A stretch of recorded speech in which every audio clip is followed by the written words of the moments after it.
Hey guys, and yes, this is my little update on my ARC so far. And the same as before, obviously, I don't expect people to sit through 12 to 15 hours of live streams to see what I've been up to. So I thought I'd just do little updates now and then on how I'm up to on my ARC so far. So I did first on my live stream the other day, I built up my Gazgul Thracker and made sure that he wasn't standing on a slant. I wanted him standing straight, and I just flipped the base really and just stood him straight really, and then curled the toes around the actual scenery on the base. No cutting, no nothing like that.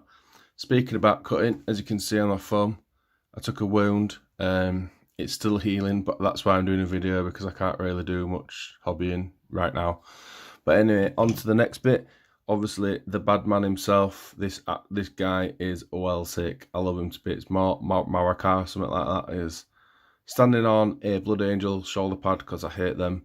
And I've done like little bits, if people haven't noticed, like on the Gazgul, I've not put this thing on top of there, and I've taken some bits and bobs off him that I just didn't really like.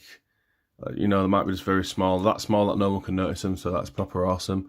And then I built on live stream the other day my my big mech. That's it, my big mech, and I give him a custom big bolter thing, a pincer.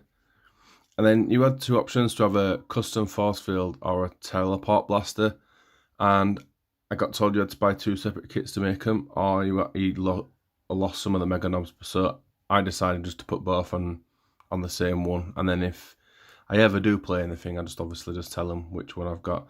So that's how that guy is. We're a bit of a pain, but I managed to get there in the end, and I worked it out on the back.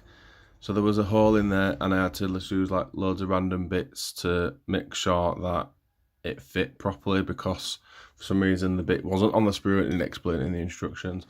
Now onto my pride and joy. What I absolutely loved from start to finish. None of these are glued. Some of them are glued and some of them are not, so I can paint them easier. But this is the Death Watch knob.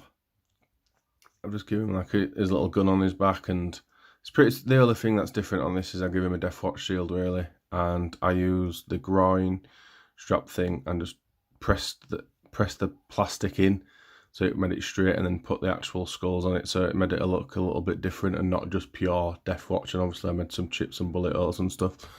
And then the second one, I posted some pictures of this before, but I've actually changed it again because I didn't like the face on it. So I made just some random parts that was on different sprues. I couldn't actually tell you which is which, but yeah, so all the other stuff other than the face is from the normal knob sprue, and then this is just some parts and bits and bobs that I just put him on.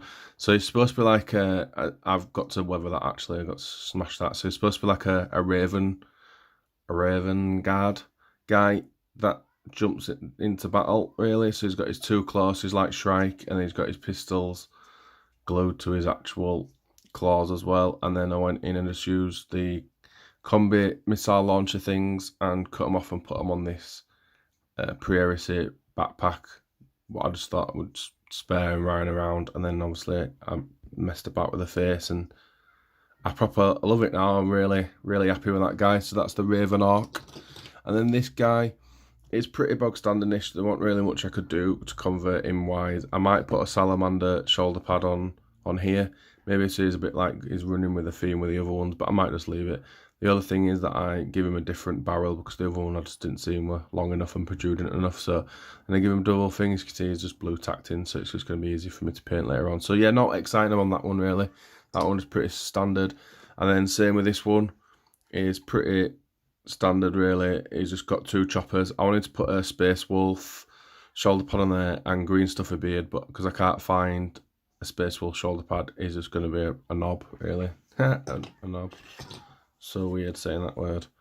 And then we have this guy. So I wanted this guy to be like a brawler / bull, like a bullgrin, is it, like thing. So the other thing I did is got these off the Mega Knob sprue and just glued them on the side really, so it just looked more thumpy. And then give him a Mega Knob head as well, because this this face mask is absolutely beautiful. So I put them, and obviously I've only blue tacked this guy as well to make it easy for me to paint, so I can do it a lot easier. And then the mega knobs themselves, I'm still stuck at this phase. I don't really know what to do. I'm going both flamers. I like flamers and I like big choppy things, so I think when I do need to focus on my army list and stuff, obviously I'm probably going to be millions of points into everything, because obviously you've got all this stuff that I've added extras, like I've obviously give the guy power claws and combi flamers and stuff, but I'm not really fussed, to be honest. Like, I have no idea about the rules, so I've just built stuff because I like it.